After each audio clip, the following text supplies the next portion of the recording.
नमस्कार दोस्तों, welcome to my another video. I hope आप सब लोग बहुत अच्छे होंगे। आइए आज एक और नया टॉपिक बात करें, जहां पे हम लोग इस टॉपिक में बात करने वाले हैं कुछ स्पेसिफाइड टॉपिक्स के ऊपर, जो कि आप लोग इस टॉपिक के बारे में बहुत सारी चीज़ों को लेके कन्फ्यूज़न है, जिस चीज़ के बारे में आप लोग जानना चाहते हैं। तो उसी टॉपिक में हम लोग आज बात कर रहे हैं। टॉपिक क्या है कि लोन जो सेटलमेंट है, क्या सबका हो जाएगा या नहीं होगा? लोन सेटलमेंट क्यों नहीं हो रहा सबका, और क्या रीज़न है, और किस टाइम पीरियड में सेटलमेंट की शुरुआत हो जाती है। देखिए दोस्तों, पहली चीज़ तो आप लोग बता दूं कि इन दिनों लोन सेटलमेंट को लेकर जो एक स्टोरी है, वो बहुत अलग अलग कन्फ्यूज़न लोगों को लेके आती है।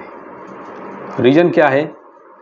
किसी का भी लोन है वो डिफ़ॉल्ट हुआ है, कभी भी हुआ हो, किसी भी रीज़न से हो सकता है, और लोन डिफ़ॉल्ट हो गया हो, तो आजकल बैंक फटाफट सबको सेटलमेंट दे रहे हैं, और बहुत आसानी सेटलमेंट दे रहे हैं, और बहुत कम से कम पैसे में भी दे रहे हैं। रीज़न बीइंग कि लोगों को पैसे नहीं है, पैसे नहीं पे कर पा रहे हैं, तो बैंक क्या चाहता है कि हमारा पैसा वापस आ जाए। अब बैंक को आप पैसे दे नहीं पा रहे हो, तो बैंक क्या करता है, ठीक है चलो सेटलमेंट दे देते हैं।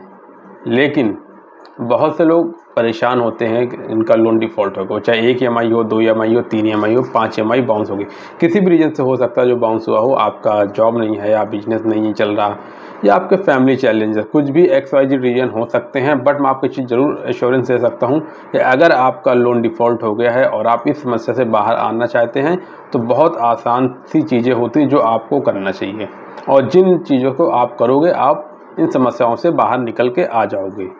तो एक रीज़न तो ये हो गया।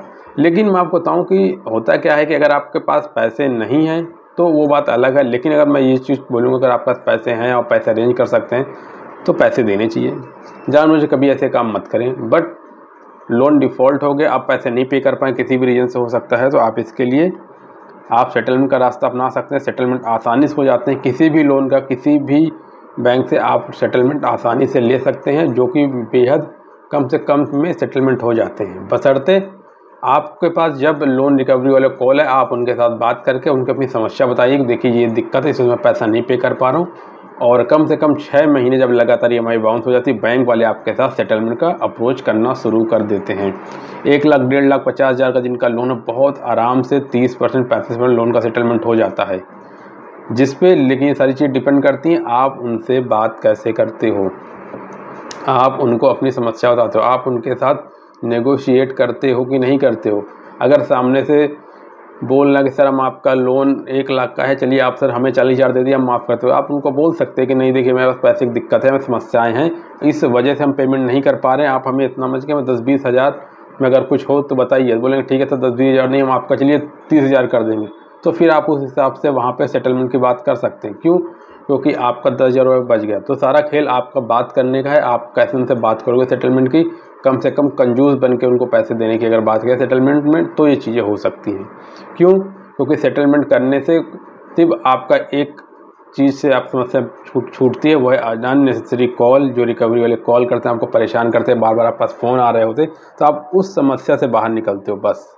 अदरवाइज़ कोई और दूसरा बेनिफिट नहीं होता आपका। क्यों? क्योंकि आप जब लोन सेटलमेंट करते हो, आपका सिविल ख़राब होता है, फिनेंशियल क्रेडिट पूरी तरह से ख़राब हो जाती है, इन फ्यूचर कहीं से लोन नहीं मिलता, ऐसे बहुत सारी एक्टिविटीज़ हो जाती हैं, जिसके चलते आप लाइफ लॉन्ग परेशान होते हो सिविल को लेके।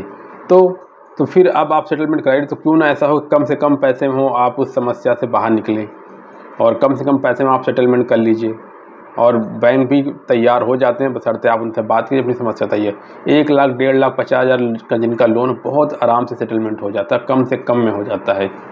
50,000 का लोन है, 15,000 दे दिया, लोन सेटल हो गया। 1 लाख का लोन है, 35,000 दे दिया, लोन सेटल हो रहे हैं ऐसे।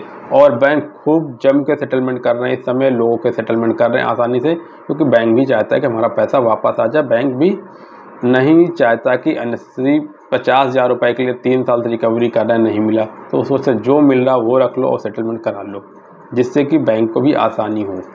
तो आप लोग, अगर आपको दिमाग में है कि सेटलमेंट करना है, दिमाग में आपके है कि आप पैसे नहीं पे कर पाओगे, कहीं से कोई रास्ता अब नहीं दिख रहा, आप परेशान हो, तो बैंक सेटलमेंट कर देते हैं। बट बशर्ते आपको ये भी ध्यान रखना, सेटलमेंट के कुछ नुकसान हैं, जैसे कि आपका सिबिल स्कोर ख़राब हो जाना, दोबारा कभी फ्यूचर लोन नहीं मिलते आसानी से, इस तरह की चीज़ों को भी समझना चाहिए, जो कि बहुत इंपॉर्टेंट है इस बारे में जानना। और इस टॉपिक को भी एक पॉइंट ऑफ व्यू रख के चलना चाहिए कि अगर आपका सिबिल स्कोर ख़राब होगा, लोन नहीं मिलेगा फ्यूचर जल्दी से।